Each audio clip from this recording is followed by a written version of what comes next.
BSNL FTTH internet సేవలను అందిస్తుందని Nalgonda GM P Venkatesan తెలిపారు. ఈ అవకాశాన్ని వినియోగదారులు సద్వినియోగం చేసుకోవాలని సూచించారు. బిఎస్ఎన్ఎల్ ఎఫ్టిటిహెచ్ ఇంటర్నెట్ సేవలకు సంబంధించిన ప్రచార వాహనాన్ని నల్గొండ జీఎం పి వెంకటేశం మంగళవారం ప్రారంభించారు. ఈ సందర్భంగా ఆయన మాట్లాడుతూ బిఎస్ఎన్ఎల్ తక్కువ ధరల్లో అందించే ఇంటర్నెట్ ఓటీటీ సర్వీసులను వినియోగదారులు వినియోగించుకోవాలని పేర్కొన్నారు. హాలియా, నాగార్జునసాగర్ తదితర ప్రదేశాల బిఎస్ఎన్ఎల్ ఎఫ్టిటిహెచ్ భాగస్వామి హన్సా కమ్యూనికేషన్ తరఫున వెంకటేశ్వరరెడ్డి వినియోగించనున్నారని తెలిపారు. బిఎస్ఎన్ఎల్ డీజీఎం రవిప్రసాద్ ఇతర అధికారులు పాల్గొన్నారు. ఈ ఇంటర్నెట్ సర్వీసెస్ గురించి BSNL day to day technology development దాని ప్రకారము ఇంతకుముందు కాపర్ లైన్స్ ఇవన్నీ ఇప్పుడు న్యూ టెక్నాలజీకి మార్చి ఈ FTTH connections internet purpose introduce చేయడం జరిగింది.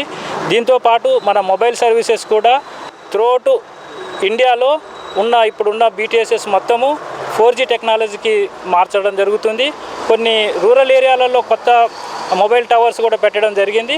సో దానివల్ల మనం ఎక్కడైతే ఇంతవరకు కనెక్టివిటీ లేని ప్లేస్లలో ఈ బిఎస్ఎన్ఎల్ 4G సాచురేషన్ ప్రాజెక్ట్ తోటి మన కనెక్టివిటీ ఎక్స్టెండ్ చేయడం జరుగుతుంది.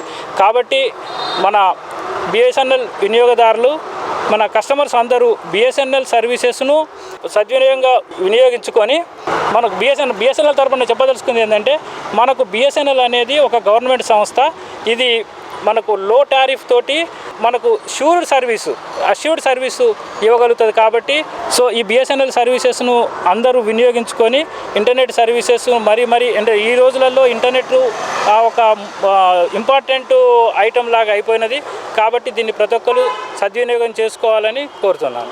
బిఎస్ఎన్ఎల్ గవర్నమెంట్ సర్వీస్, దీన్ని మనం ఎంకరేజ్ చేయాల్సిన అవసరం చాలా ఉందని చెప్పి నేను కావాలని నా ఇంట్రెస్ట్ తోటి బిఎస్ఎన్ఎల్ వాళ్ళ సహకారంతో సర్వీస్ ఎట్ డోర్ స్టెప్స్ ఉండాలని, ప్రతి కస్టమర్ దగ్గరికి డోర్ సర్వీస్ వెళ్ళాలని ఈ వెహికల్ తీసుకోవడం జరిగింది. ప్రజలకు మరిన్ని సేవలు అందిస్తారని కోరుకుంటున్నాను. అట్లే ప్రజలందరూ కూడా వినియోగదారులు బిఎస్ఎన్ఎల్ సర్వీసులని ఆదరించి ఎక్కువగా బిఎస్ఎన్ఎల్ కనెక్షన్లు తీసుకొని సంస్థను ముందుకు తీసుకెళ్లాలని కోరుకుంటున్నాను.